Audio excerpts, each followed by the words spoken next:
अरे साड़ी लहराए हो भगोड़ा मारे झोलो। एगो भी हाले में हमारे वो गाना 369 चैनल से आई रहे। अरे की पातरे बलमुआ में रस बड़ी होला।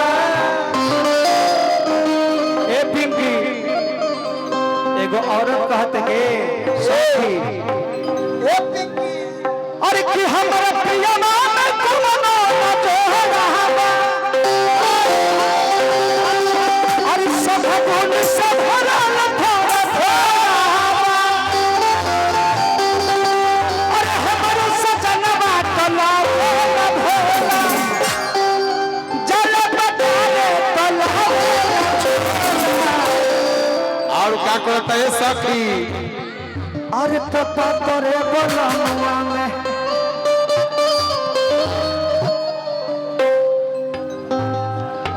देखिए हमारे उदय भाई कमेटी प्रतापपुर आप सबकी हमेशा हर एक साल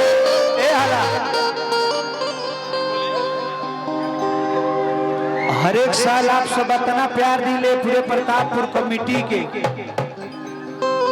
हमार हाथ जोड़ी बा ज्यादा कुछ ना अभी तो शुरू कैले बने कार्यक्रम अब शुरू बा। आप सब शांति से खाली बैठलो समझिए और कुछ ना शांति से आप सब बैठिए।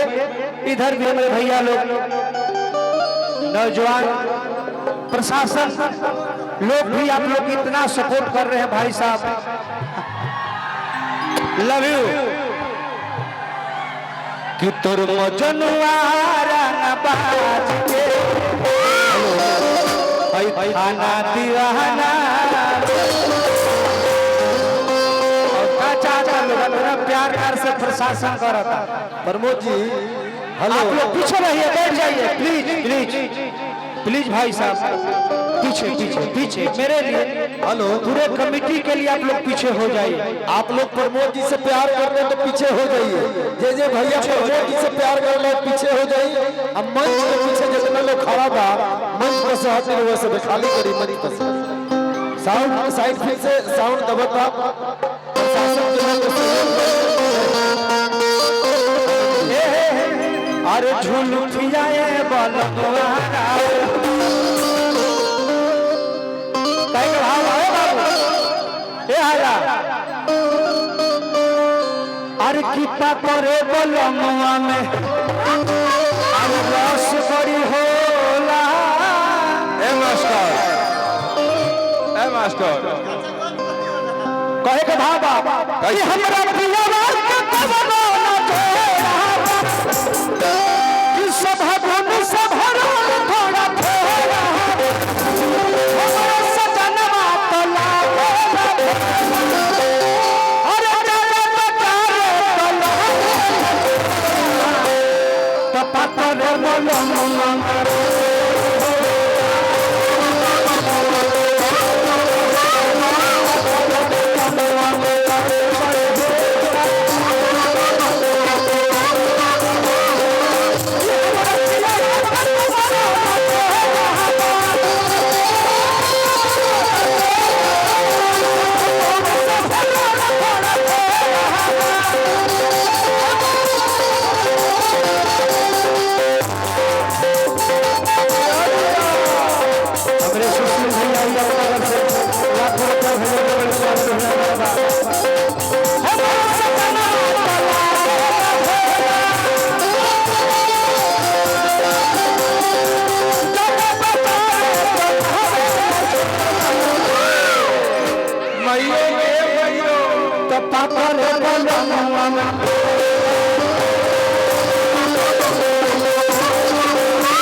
बाबू आई हेलीकॉप्टरवा ले उड़ता सब देखता आई है बिहार सब जनता के दिखाई ए पुलाई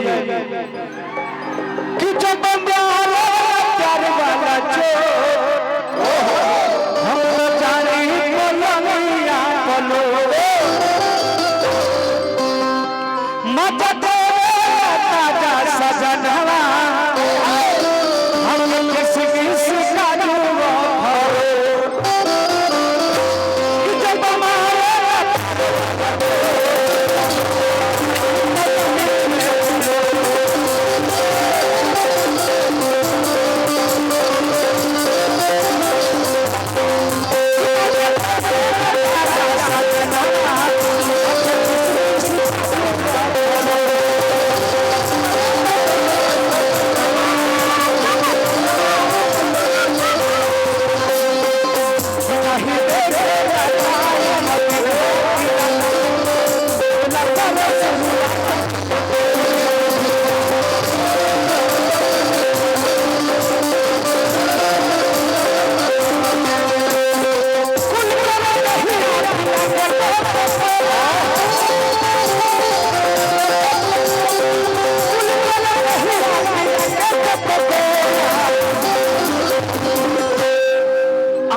पत्थर